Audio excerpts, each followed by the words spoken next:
Her groom abandoned her before the wedding.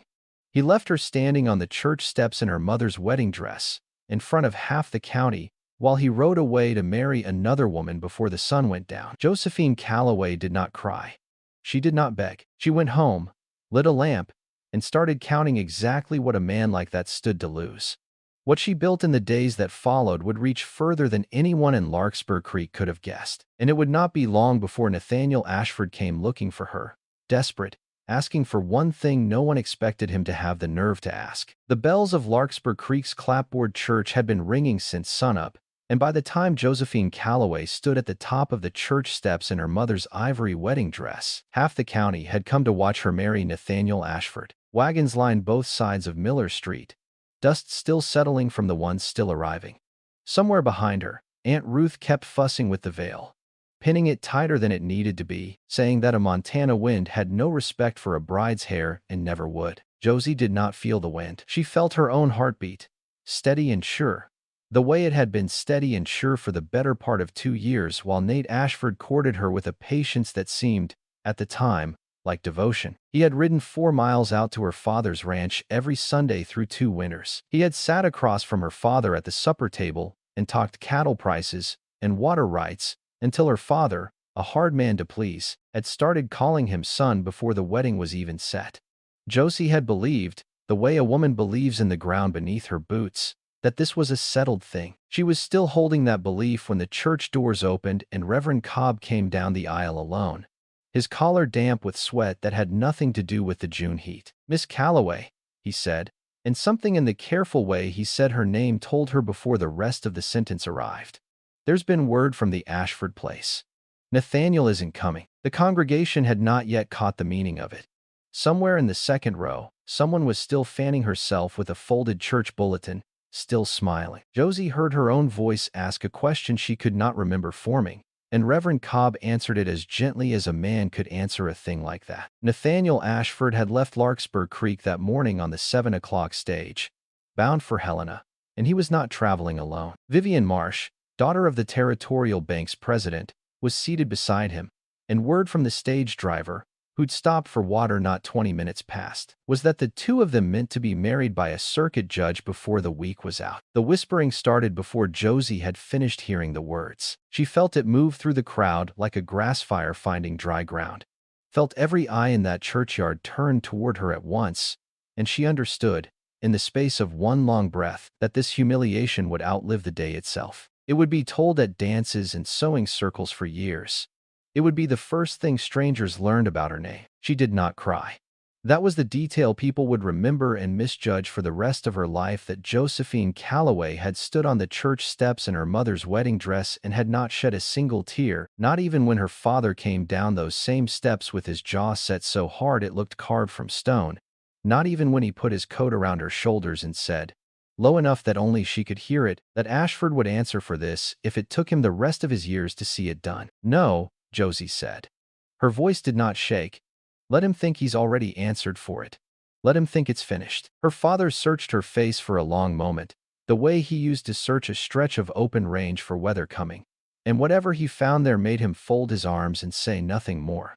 Not then. That evening, after the guests had gone, and the borrowed chairs had been carried back to the Grange Hall and the flowers her mother had grown special for the day sat wilting on the kitchen table because no one could bear to throw them out just yet, Josie sat by the stove with the wedding dress still on, unable to make herself change out of it, and turned the whole business over in her mind the way a woman turns over a stone to see what's crawling underneath. Nate Ashford had not left her for nothing. Whatever else he was not a careless man. He had spent 2 years building toward this marriage the same patient way he built a fence line, post by post, and a man like that did not walk away from a woman he had courted so long, in front of half the county, without a reason worth more to him than the shame of it. Vivian Marsh's father held the paper on half the ranches in the valley.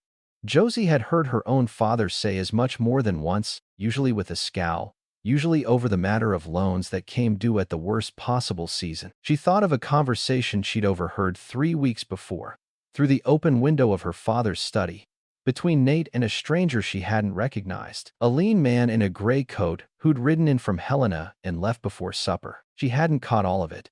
She'd caught enough. The stranger had said something about a deadline, And Nate's voice, usually so easy, had gone tight and low. The voice of a man being told a thing he did not want to hear. She hadn't thought much of it at the time. She thought of little else now. By the time the lamp burned low, Josie had made a decision that felt less like anger and more like a door closing quietly somewhere deep inside her. She was not going to write him letters. She was not going to sit in this house and let the whole valley watch her wait for an explanation that would never come, or worse, an apology dressed up as one. She was going to find out exactly what had bought Nathaniel Ashford away from her.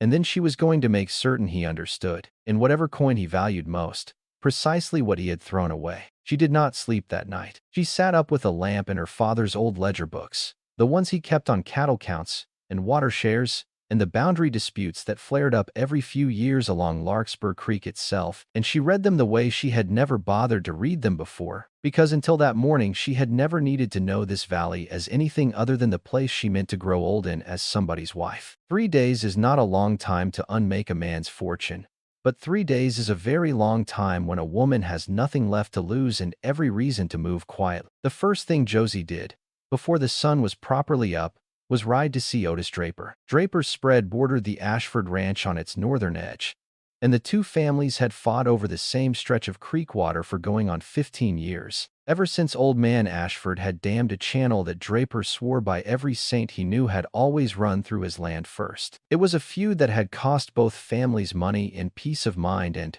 more than once, blood between the ranch hands who worked the fence lines. Josie had grown up hearing her father speak carefully around the subject, the way a person speaks carefully around a sleeping dog. She found Draper mending a corral rail himself, which told her something about how thin his outfit was running these days. And when he saw her coming up the lane in her riding clothes instead of yesterday's wedding dress, he set down his hammer and waited without a word, the way a man waits when he already suspects the shape of what's coming. "Mr. Draper," Josie said, drawing rein. "I expect you've heard. Old territory's heard by now, I'd wager." He didn't say it unkindly. "Sorry for it, Miss Calloway. Whatever else I think of that family, no woman deserves a morning like the one you had. I didn't come for sympathy." She dismounted, and something in the steadiness of it, in the flatness of her voice, made Draper look at her a second time, longer this time. "I came because I think Nathaniel Ashford is in worse trouble than anybody in this valley knows. And I think you and I might have reason to help each other find out just how deep it runs." Draper's eyes narrowed, not unkindly, but with the particular attention of a man who has spent his whole life reading weather and other men's faces for the same signs. "Go on." She told him what she'd overheard. The stranger in the gray coat, the tight edge in Nate's voice, the deadline he'd mentioned without ever saying what it was a deadline for. She told him what she'd found in her father's ledgers past midnight, that the Ashford water rights, the ones Old Man Ashford had fought so hard to secure, were tied to a loan through the territorial bank that came due at the end of the month, and that the bank in question belonged to Wendell Marsh, Vivian Marsh's father. Draper was quiet for a long moment, turning his hat brim in his hands. "You're saying he didn't leave you for love." "I'm saying I don't believe Nathaniel Ashford has ever done a single thing in his life that wasn't calculated first," Josie said. And for the first time since the church steps, something sharpened in her voice. Something that was not quite grief anymore. "I think Wendell Marsh holds paper on that ranch. And I think Nate found out the hard way what happens to a man who can't pay it. And I think a wedding to the banker's daughter looked a good deal more like survival to him than it ever looked like betrayal. Though I don't imagine that softens it any." "It doesn't," Draper said. And something in his weathered face eased just slightly. The beginning of respect where there'd only been sympathy a moment before. "So what is it you want from me, Miss Calloway? I'll tell you plain.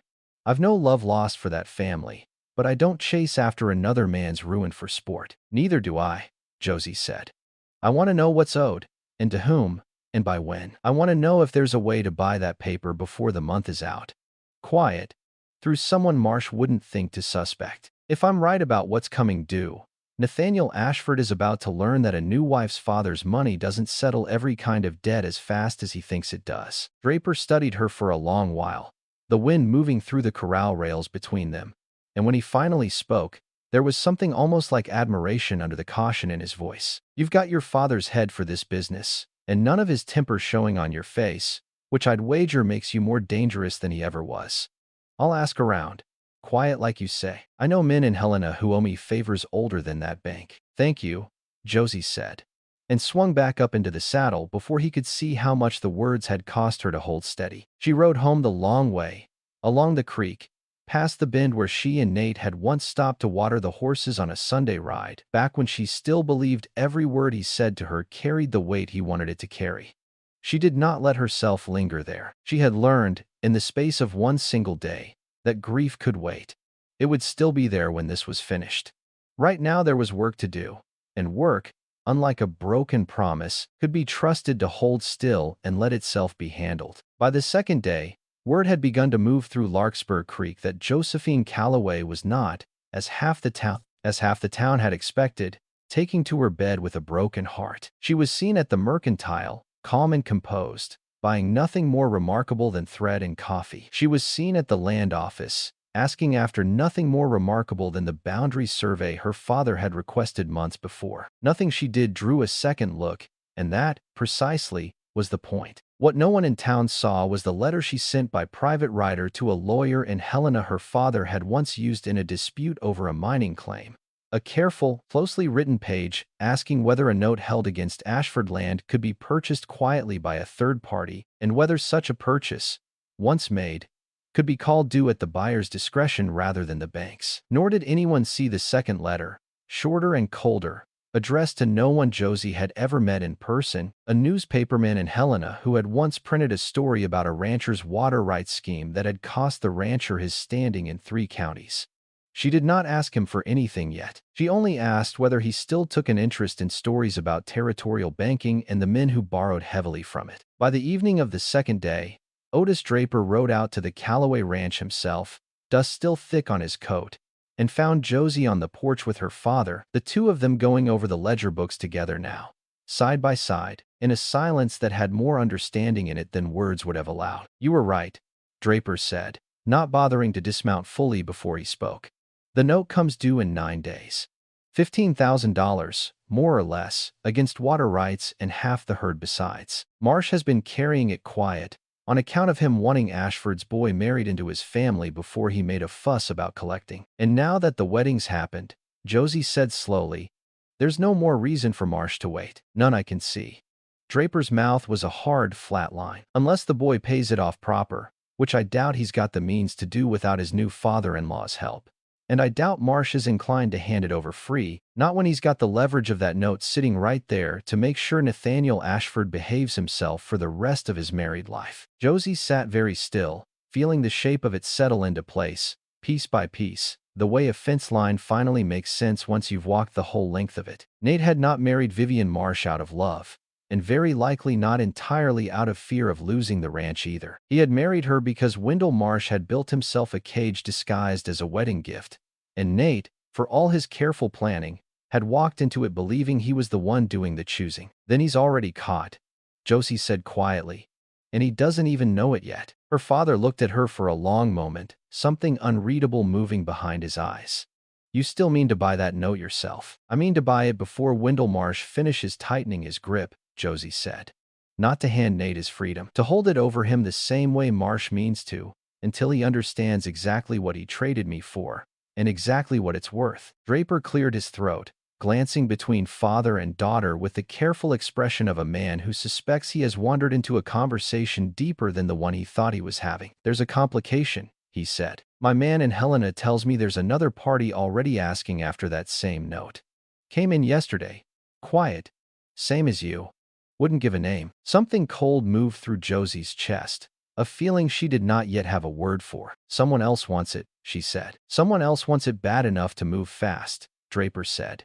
"And whoever it is, they got there before I did." The stove had gone cold in the front room, and outside the window the last light was draining out of the Montana sky, turning the ridgeline the deep bruised color of a day that had asked too much of everyone in it. Josie sat with that new, unwelcome fact settling into her like a stone dropped into still water, and understood, with a clarity that felt almost like the beginning of fear, that whatever quiet game she had begun to play, she was no longer the only player at the table, and she had no earthly idea yet whose hand she was truly up against. The mystery of the second buyer did not stay a mystery long, though the answer, when it came, unsettled Josie more than the question had. It was Draper's man in Helena who finally traced the name back through 3 careful layers of go-betweens. The way water finds its way downhill no matter how many fences a man puts up to stop it. The party asking after the Ashford note was not Wendell Marsh trying to buy up his own paper for some reason of his own. And it was not a rival bank looking to profit off another institution's trouble. It was a foreman named Silas Cobb, no kin to the Reverend despite the shared name, a lean, quiet man who had worked the Ashford spread for going on 11 years and had never, in all that time, been known to move a dollar that wasn't his employer's. Working for Nathaniel, Draper said. When he rode out again on the morning of the third day, his horse lathered from the pace he'd kept. Has to be. Man doesn't spend his own wages chasing after a $15,000 note on a hunch. Josie stood at the corral fence with the reins of her own horse still in her hand, turning that fact over slowly, feeling the shape of it change what she'd believed only a day before. Nate's trying to buy his own debt back. Quiet, same as I am. Looks that way. Then he isn't as certain of his new father-in-law as he'd like the county to believe, Josie said, and something in her chest, some old and foolish tenderness she'd thought she'd buried under 2 days of ledgers and letters, stirred despite everything, and she hated it for stirring. She did not let herself linger on what it might mean. A man did not marry a woman for love and then work behind her father's back to escape the very debt that had bound them together. Not unless the marriage itself had never been about love to begin with, not on Nate's side any more than, she was beginning to suspect, it had been a simple transaction on Marsh's. There was fear in it somewhere. Fear moved men to do stranger things than greed ever did.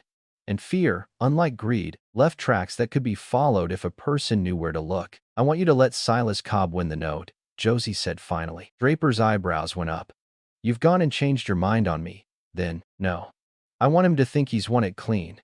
And I want to be standing close enough when he collects it to see what Nathaniel Ashford does the moment he believes himself free of Wendell Marsh's grip. She swung up into the saddle, steadier now than she'd felt in 3 days, the plan settling into her like cold water finding its level. A man shows you his true face fastest in the moment he thinks no one important is watching. It took 2 more days to arrange, days in which Josie moved through Larkspur Creek with a composure that had begun, by then, to draw its own kind of talk. She was seen at church on Sunday, seated beside her father in the same pew she had always occupied, her chin level, her eyes forward.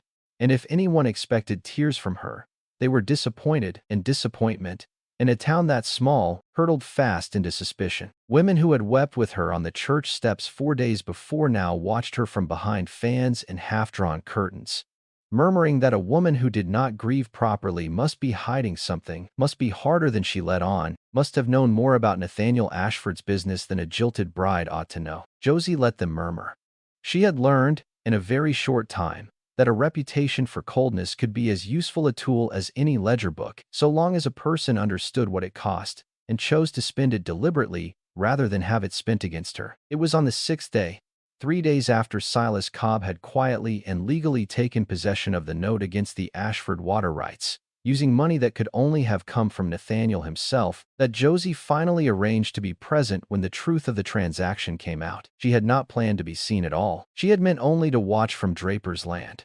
From the ridge above the creek where the boundary between the 2 ranches had been disputed for 15 years, and see for herself what kind of man Nathaniel Ashford was once he believed the danger had passed. But circumstance, which had shown her precious little mercy since her wedding day, did not extend her the courtesy of remaining unseen. She was crossing the disputed stretch of creek on foot, leading her horse over the shallow ford below the ridge, when she heard hoofbeats coming fast along the trail from the Ashford side, and there was no time to do anything but stand where she was and let herself be found. Nathaniel Ashford reined his horse up so hard it nearly sat back on its haunches, and for a long moment neither of them said a single word. He looked thinner than he had a week ago, Josie thought, though it had only been 6 days, and there was a rawness around his eyes that had not been there when he'd sat across her father's supper table talking easy about cattle prices. He looked, she thought with a small, bitter satisfaction she did not examine too closely, like a man who had not slept well since the morning he'd boarded that stage. Josie.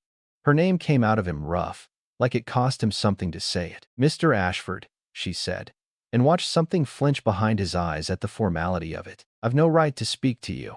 He said it fast, like he'd rehearsed the words and needed to get them out before his own better judgment stopped him. I know that. I know what you must think of me, and I won't ask you to think different.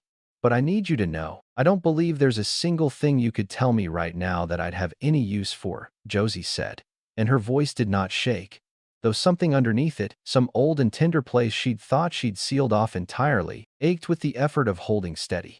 You made your choice on the church steps, Nathaniel. I've made my peace with it. It was not entirely a lie. She had made a kind of peace, though it did not look like the peace he would have imagined, and she watched him search her face for some sign of the grief he expected to find there, watched him fail to find it, and watched confusion move across his features like weather changing on open range. You've heard, then, he said slowly, about the note. I've heard a great many things this week, Josie said. I couldn't say which particular thing you mean. Something in his jaw tightened, and for a moment she thought he meant to ride on and leave the conversation unfinished, the way he'd left everything else unfinished between them. Instead he dismounted, slow, careful, like a man approaching a spooked animal, and stood at the far edge of the ford with the creek running low and clear between them. Wendell Marsh has held paper against my father's land for going on 2 years, he said. $15,000, come due this month, and if it hadn't been paid, he'd have taken the water rights and half the herd besides, and my father would have died knowing he'd lost everything he built, everything his own father built before him. He said it flat, without asking for sympathy, the way a man recites a debt he has stopped expecting anyone to forgive him. I thought marrying Vivian would buy time. I thought if Marsh's daughter carried the Ashford name, he'd never call the note, not against his own family. And instead, Josie said quietly, you found yourself a hostage in a house that only pretends to be yours. Something raw crossed his face, an admission he had not meant to make so plainly. I bought the note back, he said, 3 days ago, through Silas, so Marsh wouldn't know it was me till it was done. I paid it off in full. I'm not beholden to that family for one more dollar, and the moment I found the nerve, I meant to ride out here and tell you the truth of it myself, whatever good it might do either of us now. Josie stood very still, the creek water cold around her boots, and let the shape of his confession settle over the shape of what she already knew, matching it piece for piece the way a person checks a story against a ledger, looking for where the numbers failed to add up. They did not fail. Everything he said matched what Draper's man had found in Helena, matched the timing of the note's transfer, matched even the desperation she'd read in his face the moment he'd reined his horse up at the ford. And yet something in her, some cold and careful part of her that had spent 6 sleepless nights learning to distrust every easy word Nathaniel Ashford had ever spoken to her, held itself apart from believing him entirely. You could have told me any of this before the wedding, she said. You could have trusted me with it instead of letting me stand on those church steps in front of the whole valley, not knowing whether you were alive or dead, until the Reverend came down the aisle to tell me you weren't coming. I know it. His voice broke on the words, rough and unguarded in a way she had never once heard from him in 2 years of careful courtship.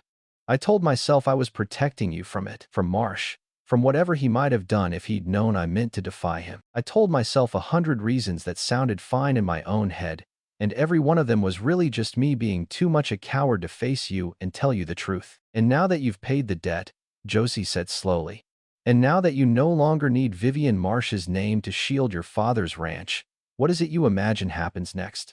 Nathaniel, do you mean to leave her the way you left me? Stand some other woman up on some other church step and call it justice? The question landed harder than she'd meant it to, and she watched him absorb it, watched the shame move through him like weather. No, he said finally.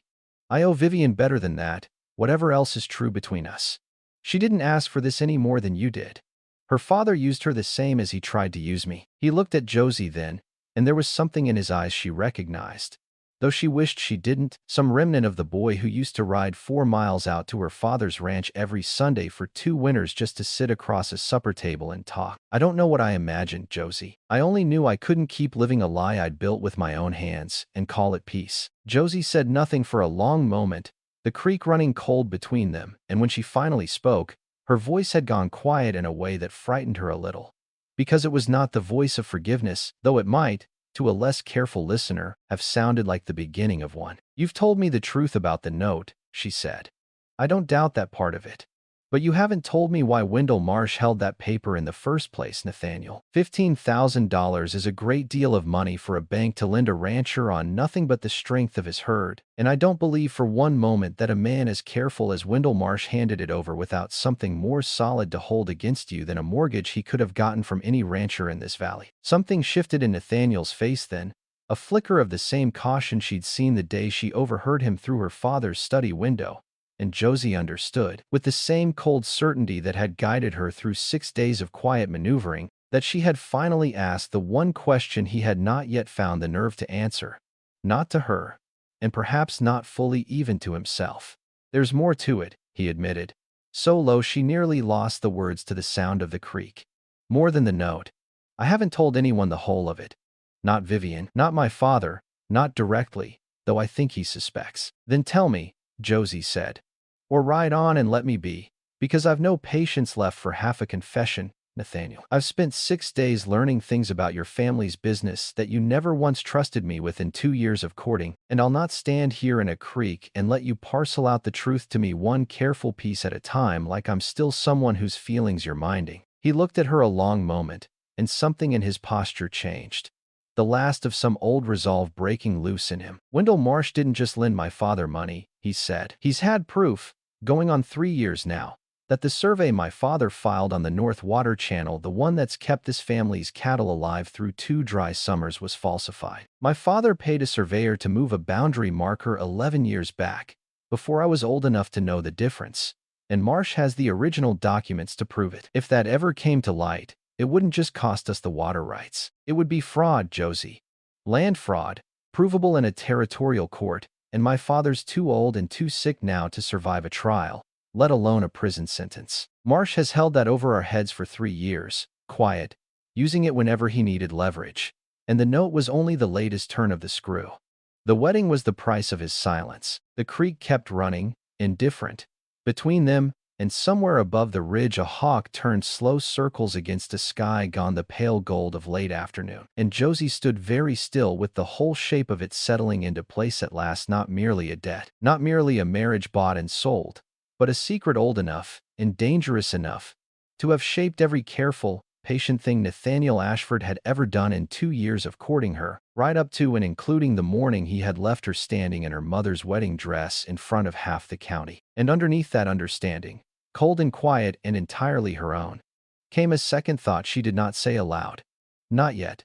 Not to him, that if Wendell Marsh had held such a secret for 3 full years, using it only when it suited him, then Wendell Marsh was not merely a careful banker protecting his investments.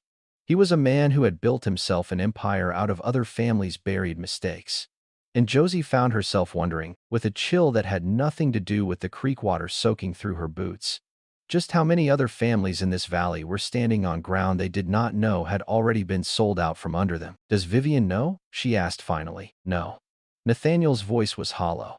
"I doubt her father's ever told her a single true thing in her life." Josie looked at him a long moment, at the man who had once seemed, to her foolish and trusting heart, like the surest ground she'd ever stood on, and found that what she felt now was neither the raw grief of 6 days past, nor the cold satisfaction she'd carried into this creek expecting to feel. It was something harder and more complicated than either. A passion that the man in front of her had been as trapped by Wendell Marsh's schemes as she herself had been wounded by them, and that understanding that could not, undo what he had done to her on those church steps. "I need time," she said finally, "to decide what I believe and what I don't. And you need to go home, Nathaniel, before someone from either family rides out looking for you and finds us standing in this creek together, because whatever peace we make of this, it won't be helped by more talk in Larkspur Creek." He nodded, slow, and swung back up into his saddle. And before he turned his horse toward the Ashford spread, he looked back at her once more, something raw and unguarded still sitting in his face. "For what it's worth," he said, "I never stopped being sorry. Not for 1 hour of these 6 days." Josie did not answer him. She watched him ride away until the dust of his passing had settled back into the trail. And then she led her horse up the ridge to where Otis Draper was waiting, exactly where she'd told him to wait, close enough to have heard every word. "Well," Draper said quietly, once Nathaniel was well out of earshot, "that's a different shape of trouble than either of us figured on." "Yes," Josie said. And there was something new in her voice now. Something that had not been there 6 days ago, not even in the first cold hours after the wedding that never happened. "And I think we've only just found the edge of it. Wendell Marsh didn't build a bank out of honest lending, Mr. Draper. He built it out of secrets. And I mean to find out exactly how deep that particular well runs, because a man who has held one family's ruin over their heads for 3 years quiet as you please is not a man who has stopped at one family. Draper studied her a long moment, something wary and something admiring both moving across his weathered face at once. You mean to go after Marsh now? Not Ashford. I mean to go after whatever's true, Josie said, swinging up into her saddle, and I've a feeling the truth in this valley has been buried a good deal longer and a good deal deeper than any of us understood 4 days ago. She looked back once, toward the trail where the last of the dust had settled, and something hard and clear-eyed had replaced the grief that had lived behind her eyes since the church steps. Nathaniel Ashford may have been caught in Marsh's trap same as I was caught in his lie. But that doesn't make either of us safe yet, Mr. Draper. It only means we found where the real fence line is, and I don't believe for one moment we found the end of it. Behind them, back toward town, the sun was beginning its slow slide toward the western ridge, and somewhere in that direction, in the fine brick house Wendell Marsh had built on the strength of other men's buried mistakes, a new bride sat waiting for a husband who had not yet found the courage to come home and tell her the truth of what he'd bought her into.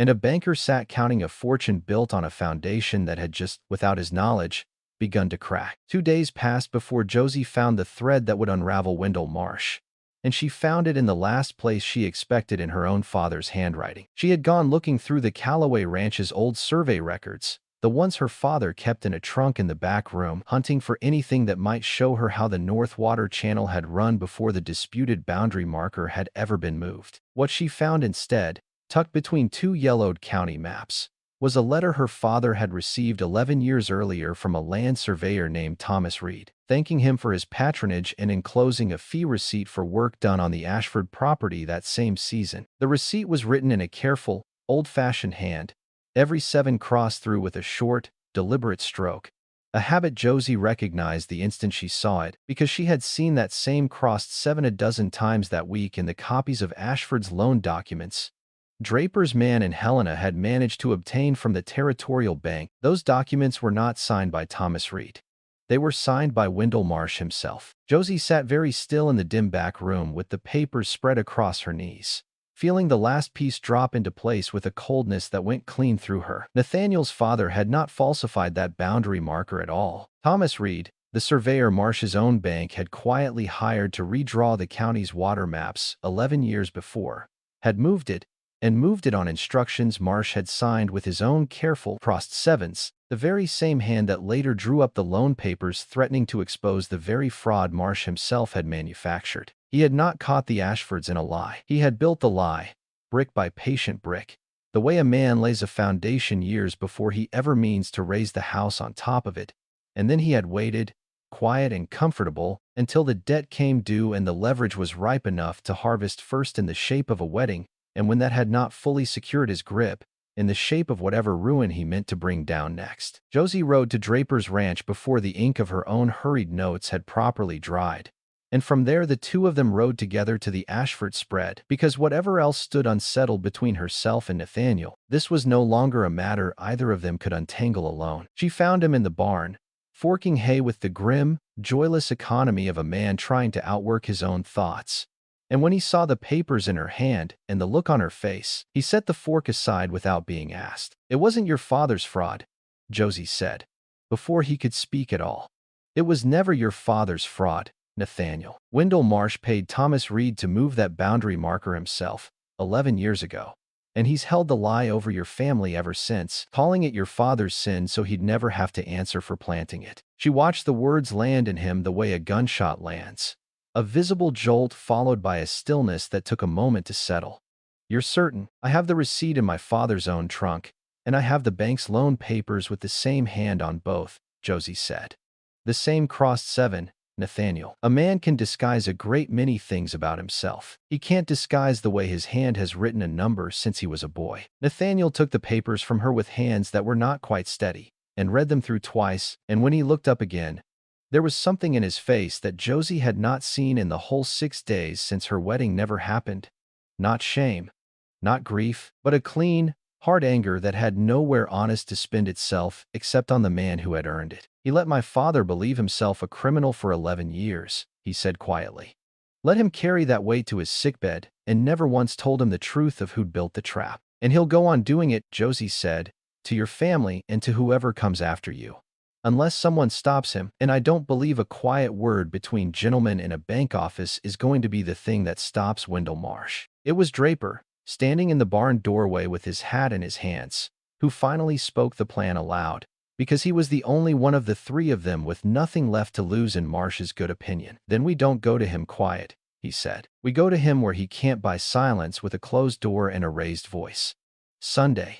Church social at the Grange Hall. Half the county'll be there, same as they were at the wedding that didn't happen. Let them see the truth land the same public way the lie did. Josie looked at Nathaniel for a long moment, and something passed between them that was not quite forgiveness and not quite the old easy trust of 2 winters courting, but was, perhaps, the beginning of something steadier than either a willingness to stand on the same side of a fight, whatever came after. I'll need Vivian there, Josie said.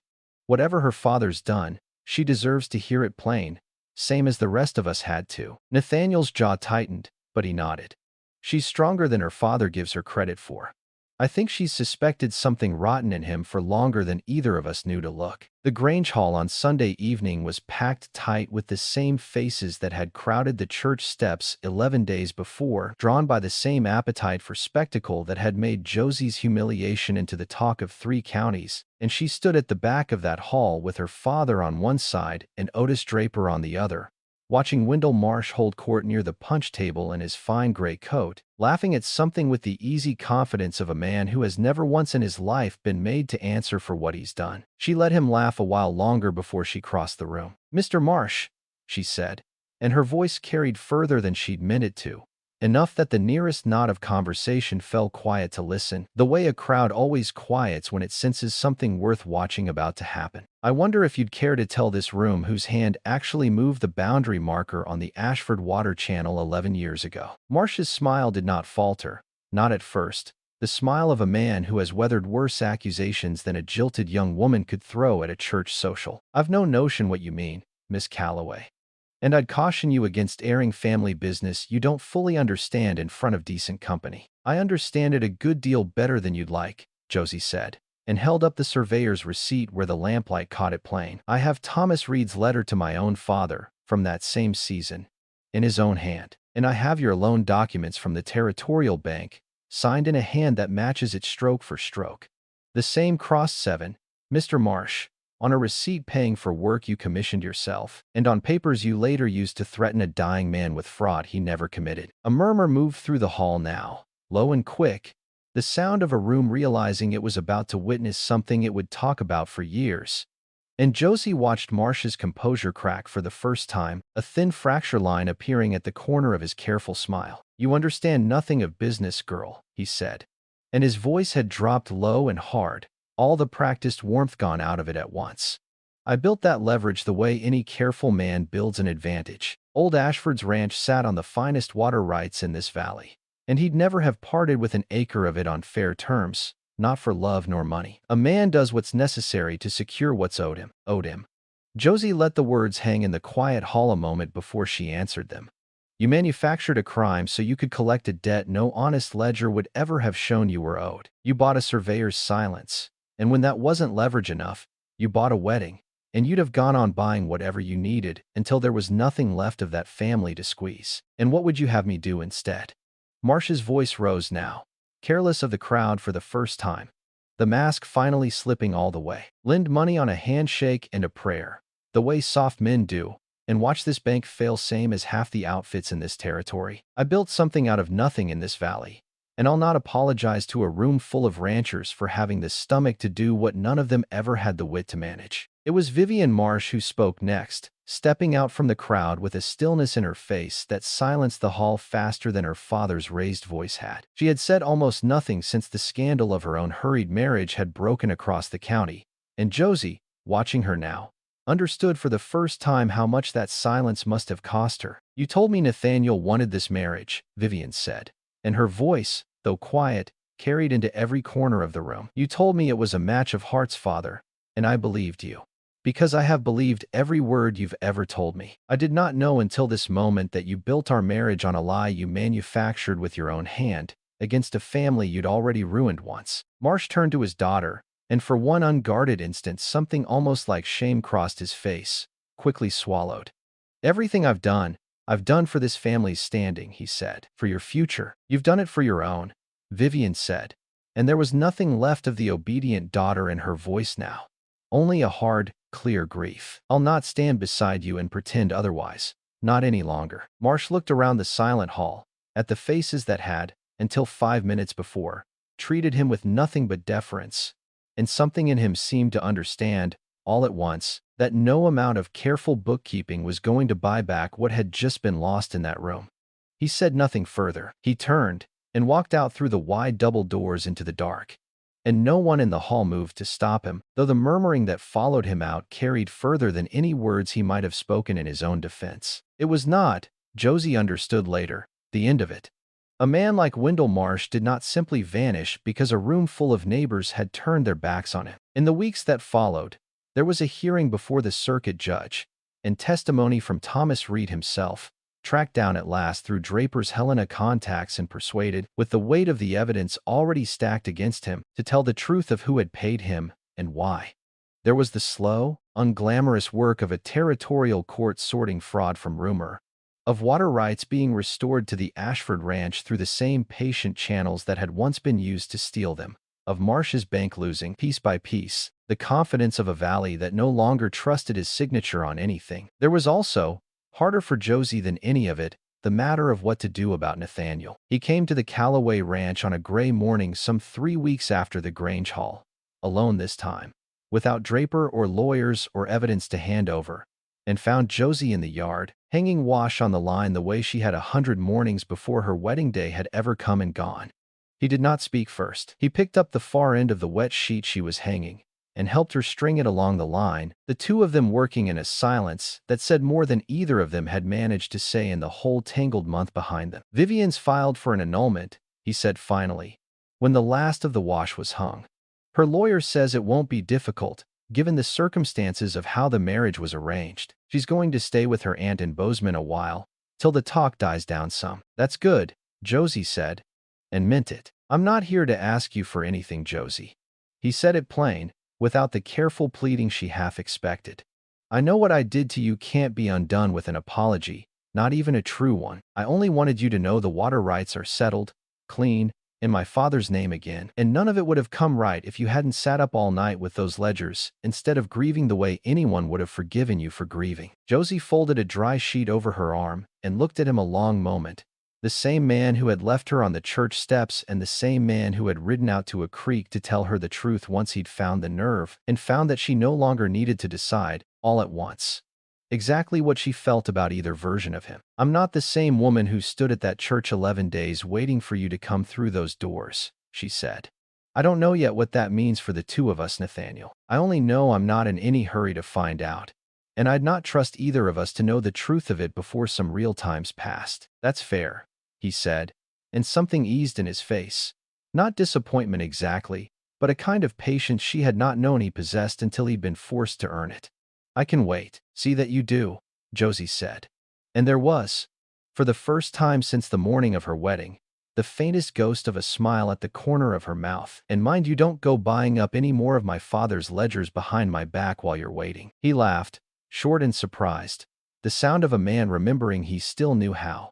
And Josie found she did not mind hearing it. Spring came on slow that year, the way it always did in that stretch of Montana territory, frost giving way to mud giving way at last to green, and by the time the first calves were dropping in the Callaway pastures, the worst of the talk about the wedding that never happened had faded into the ordinary gossip of a small town always hungry for its next scandal. Wendell Marsh's bank had passed into other, more careful hands. Thomas Reed had left the territory for good. And on a fine clear evening in early June, almost a year to the day since Josie had stood on the church steps in her mother's ivory dress, she stood in that same doorway again, in a dress of her own choosing this time, with her father beside her and Nathaniel Ashford waiting at the end of the aisle, having earned, at long last, the right to be there.